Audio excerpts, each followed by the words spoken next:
In January 1996, a quiet Brazilian city with just over 120,000 residents became the center of one of the strangest, most debated encounters in modern history. That city was Varginha. Three young women, walking home on an ordinary rainy afternoon, saw something that froze their blood, something that would change their lives forever, and would challenge everything humanity thought it knew about visitors from beyond our world. But what really happened on those silent streets of Varginha? Today, we journey deep into the heart of one of the most fascinating and controversial cases in all of ufology. The Varginha incident is not just another UFO sighting. It's a complex puzzle made of eyewitness accounts, military secrecy, strange deaths, and a government silence that has lasted for nearly 3 decades. Some call it Brazil's Roswell.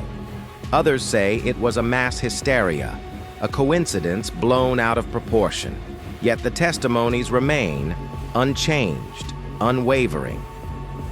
When we hear about UFOs, skepticism comes naturally. We live in an age where science demands evidence, where every extraordinary claim must be backed by extraordinary proof. But what if dozens of witnesses, people who didn't know each other, reported seeing the same thing at the same time in the same small city? What if firefighters, police officers, doctors, and even soldiers all described a creature that didn't belong on this earth? The Varginha case breaks the usual mold of UFO stories. This wasn't one man in a field claiming he saw a light in the sky. This was a community shaken to its core. Hospital files disappeared. Military trucks moved through the streets in daylight, and the witnesses never took their words back. The question isn't whether aliens truly visited Brazil. The question is, can all of this be explained away rationally? Or are we witnessing something much deeper, something the authorities were desperate to keep hidden? It began on the afternoon of January 20th, 1996. The sky was heavy with rain. 3 young women, Lilian Fatima Silva, Valkyria Aparecida Silva, and Katia Andrade Xavier, were walking through the Jardim Andere neighborhood. Near a vacant lot, they stopped suddenly. There, crouched beside a wall, was a being unlike anything they had ever seen. About 5 feet tall, oily brownish skin, huge glowing red eyes, 3 bumps on its head like small horns or antennas, thin arms and legs, and only 3 fingers on each hand. It looked weak, wounded, breathing heavily, struggling to move. The creature turned its gaze toward them, and for a moment, they felt it wasn't just looking at them, but into them. Terrified, they ran home, screaming. When they told their mother, Luisa Helena da Silva, she didn't believe them, until she saw their faces, pale and trembling. She returned to the site with them. The creature was gone, but the air still carried a strong, pungent smell, like ammonia. So strange, so unnatural, that none of them ever forgot it. That moment marked the beginning of what would become one of Brazil's greatest mysteries. Just hours later, the local fire department received a strange call. Someone had seen a bizarre animal near the same park in Jardim Andere. Firefighters arrived, and what they found was no ordinary creature.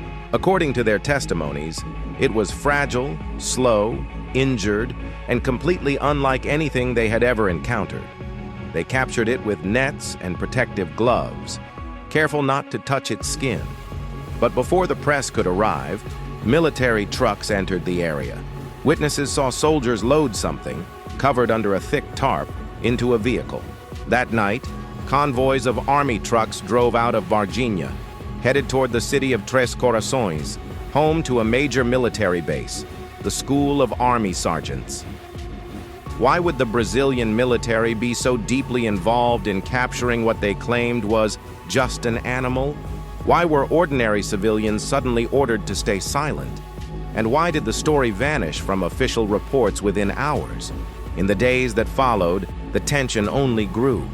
Witnesses claimed that a second creature had been seen near the municipal zoo. Animals there, especially monkeys, became erratic and terrified, screaming, refusing food, and hiding in corners. Then, tragedy struck. Police officer Marco Eli Shareze, a young and healthy man, was called to assist in the transport of one of the captured beings. 20 days later, he fell violently ill, a raging fever, generalized infection. His body deteriorated at an alarming rate. Doctors couldn't find the cause. They fought to save him, but nothing worked. He died on February 15, 1996. The official report said septicemia due to unknown bacteria. But when his family requested the medical files, they had mysteriously disappeared. A hospital losing the records of a death that shocking? Impossible. Unless someone wanted them gone. Other professionals involved also fell sick. Doctors and nurses from the regional hospital whispered about a body they had examined in secret. A being with smooth brown skin, no reproductive organs, and a circulatory system unlike anything on Earth. Nurses reported it emitted high-pitched sounds, as if trying to communicate. They said the creature's enormous eyes followed every movement in the room. X-rays were taken, samples were collected, and then everything vanished. The university that allegedly received the biological material never released its results. No documents, no images, nothing. It was as if someone had swept the evidence clean, erasing every trace of what had happened in that single week of January. 4 months later, the case reached national television. Brazil's most watched program, Fantástico, aired an investigative report that reignited public attention. For the first time, multiple witnesses who had never met were interviewed separately, and yet their stories matched in every detail. A truck driver said he saw a cigar-shaped object hovering above the city in the early hours of January 20th, just hours before the girls' encounter. Residents from different neighborhoods described hearing strange buzzing sounds and seeing bright shifting lights that night. Then came the most shocking claim. A soldier, speaking under anonymity, revealed that not one, but 3 creatures had been captured. One of them had died from its wounds. He claimed that the bodies were taken to the State University of Campinas for analysis, and later secretly transferred to the United States under a scientific cooperation agreement. The Brazilian government denied everything, but the consistency of the testimonies and the silence that followed only deepened the mystery. Today, nearly 30 years later, the Varginha case remains unsolved. 3 young women haunted by what they saw, a police officer who lost his life, dozens of ordinary citizens who still stand by their stories, medical files erased, military convoys witnessed in broad daylight. We can choose to believe the skeptics, that it was a case of mass hysteria or mistaken identity. But doing so means ignoring every eyewitness, every unexplained death, every missing document. Varginha doesn't ask us to believe blindly in aliens. It asks us to question why so many people risked everything to tell the truth, why the evidence disappeared, and why, decades later, the silence of those in power remains louder than ever. So what do you think? Was Varginha the site of a genuine extraterrestrial encounter, or the greatest cover-up in Brazilian history?